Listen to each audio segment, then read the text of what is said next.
Government to crack down on unregulated cosmetic procedures. This recent announcement has caused a stir amongst injectors in the UK, and although many of you will not be affected directly if you are in other countries, at the heart of this debate we are having in the UK is something that all providers of cosmetic treatments need to think about.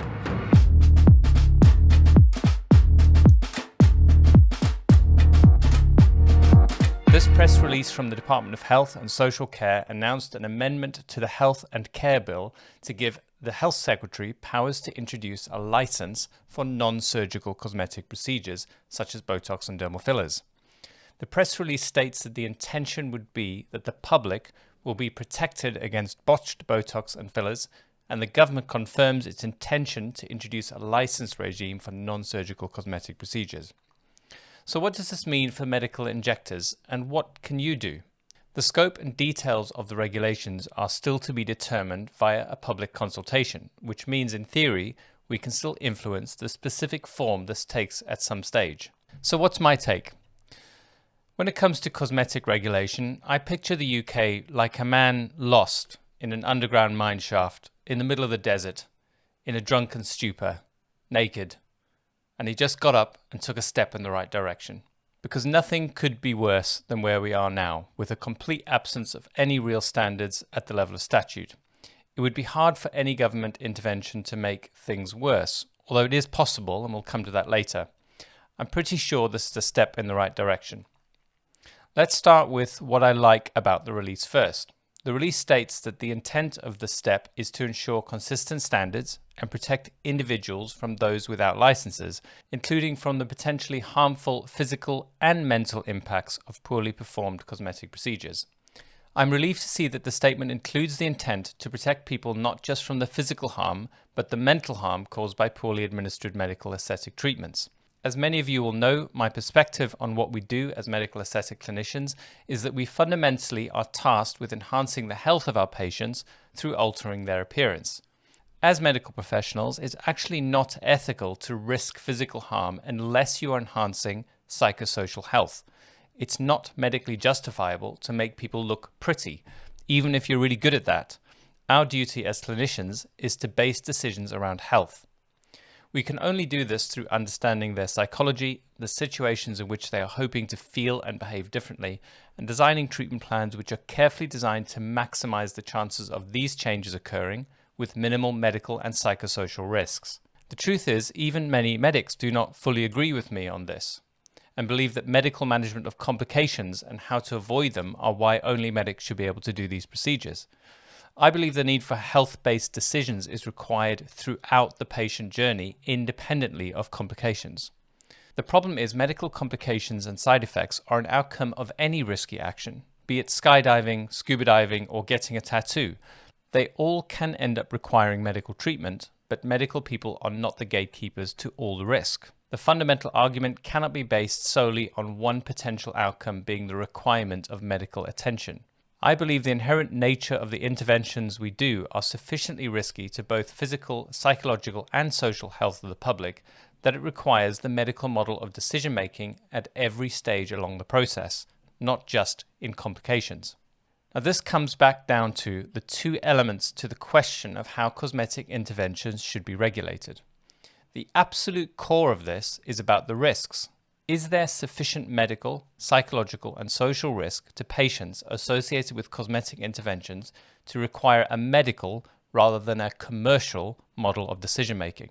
It's important to understand the alternative to the medical model is a purely commercial model of decision-making, and this is what I'm most interested in with respect to this license. Being commercial does not mean there's a lack of standards, it simply has standards with different goals. The most similar situation to medical aesthetics would be tattoo artists, who may practice in a way that is safe with respect to public health and the spread of bloodborne diseases, even identification of complications, while tattooing people's faces in a way that may limit them in social circumstances and even be part of a psychological pathology. Tattooing faces in a way that damages psychosocial health is considered acceptable since the commercial model is used to make the decision. All that is required is informed and competent person willing to pay for the outcome in a safe, immediate environment, and the health risks, long term, are entirely their responsibility and not the provider. This is the core difference between medical and commercial. So, will the government be persuaded to enshrine the commercial or the medical model of decision-making in this license? This is part of what the consultation could be about. The second debate, lying deeper into this issue, is whether appearance is a function of health at all or purely superficial. The World Health Organization defines health as a state of complete physical, mental, and social well-being, and not merely the absence of disease or infirmity.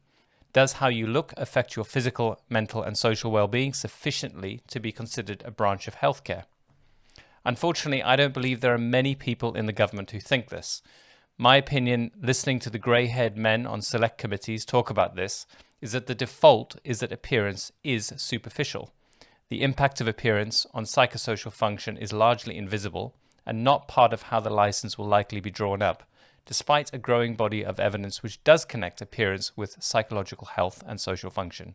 The medical model of decision-making commands that every risky intervention we take, we must justify with a logical argument as to why the intervention is likely to improve the health of our patient and take steps to mitigate risks of medical, physical, and aesthetic complications of the procedure. So what do I suspect it will head towards? What's the worst case scenario? We have multiple examples in the UK of additional regulation applying only to medical practitioners and not to others. In Scotland, there is onerous regulation that only applies to healthcare providers. And in the case of threadlifts and the CQC, the onerous registration with the CQC is only required for medics, but not for non-medics, who may practice the surgical procedure free of any standards. So the worst case scenario would be that the license introduced applies only to medical injectors. And since the release comes directly from the Department of Health and Social Care, it did worry me about this, that this could be the case. The best possible case scenario for patients, in my view, is that the license demands validation of ability to practice according to the medical model. Now, I am biased, of course, but what this would mean is that all decisions were grounded in improving the patient's health. The license would require validation of ability to make decisions to mitigate, manage, and justify the inherent risks of intervention with intended health benefits, not simply reducing the risk, but justifying them with the intended benefits. Since the point of injection, I believe, is also the point of diagnosis and treatment of complications, the ability to make medical decisions would also be essential. So what do I actually expect to happen? Unfortunately, I suspect this license will lean towards validating technical skills and safe environments, but leave us with a purely commercial model at its core. If you believe the medical model of decision-making is best for the public in Britain, then you must make this point in the upcoming consultation. Essential points are that any intervention is risky, even without medical complications. The impact on patients' psychosocial health of a bad treatment is important. These procedures, which alter the anatomy of the face, have an impact on the medical, psychological, and social health of patients. The commercial model, regardless of the technical skills of the injector or the hygiene in the room, still carries a significant risk to the health of patients due to the complex psychosocial impact of appearance on health, as well as the need for the point of injection also to be the point of diagnosis and disease management, particularly in the case of vascular occlusion. This is the case I will put forward in the consultation, and I hope you will engage as well with whatever your point of view is. Moving forward, should you be worried about this affecting your ability to survive in the aesthetic market if the purely commercial approach prevails? The short answer from me is no, because the medical model is the best way to compete in the aesthetic market. It may not be as fast or as easy as being purely commercial. I certainly will say no to far more patients than my commercial rivals, but my experience is that patients highly value the medical approach when they experience it, and those practicing the medical model to a high standard will always be in the top tier of this industry, because, simply, it's more valuable to consumers than the purely commercial approach.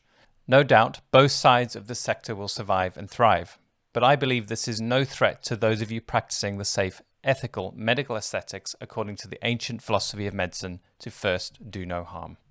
The license itself will also be no bother for those of us already up to our necks in CQC regulation and governing bodies. It's just one more piece of admin, and it will not stop those of you who are really serious about being great medical aesthetic practitioners. Please do look out for the consultation phase when it's announced later and make your arguments known. I hope this has helped you understand what the real debate here is about. It is about the medical ethos versus a commercial ethos. And when you understand that, you should be able to put your case forward in a much clearer way when this consultation starts.